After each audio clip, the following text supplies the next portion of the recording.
नमस्कार. गेले काही महिने बऱ्याच काव्यरसिकांकडून सतत विचारणा होत होती. खूप दिवस झाले तुमची नवीन कविता ऐकायला मिळाली नाही. मग मनात विचार आला, खरंच माझा तुमच्यासोबतचा संवाद हरवला आहे का?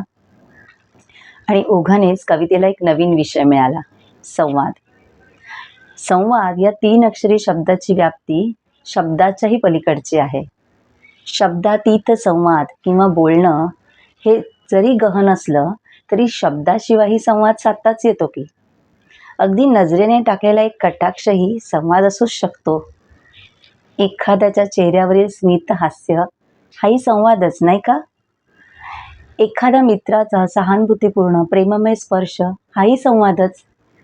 एवढंच कशाला, एखाद्याचं आधारासाठी आपल्यासोबत असणं हाही संवादच, नाही का?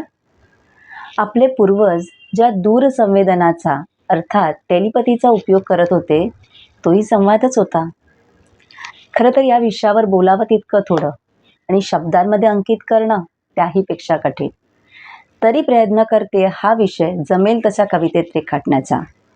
कविता आवडली तर नक्की लाईक करा आणि चॅनलला सबस्क्राईबसुद्धा नक्की करा. सादर करते कविता संवाद. खूप दिवस झाले तुझा माझा फारसा तसा संवाद नाही. खूप दिवस झाले तुझा माझा फारसा तसा संवाद नाही. हे खरं का की तुला आणि मला जोडणारी शब्दांशिवाय दुसरी कोणतीच नाळ नाही. शब्दांनीच व्यक्त व्हावंस असा माझा मुळीच हट्ट नाही. शब्दांनीच व्यक्त व्हावंस असा माझा मुळीच हट्ट नाही.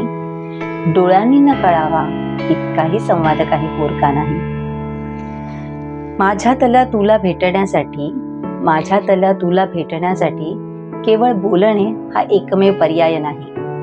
माझ्यातल्या तुला भेटण्यासाठी केवळ बोलणे हा एकमेव पर्याय नाही.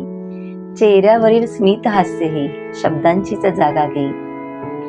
जन्मताच बाळ आईशी स्पर्शातून संवाद साधी. जन्मताच बाळ आईशी स्पर्शातून संवाद साधी. मग का बरे विसरतो आपण?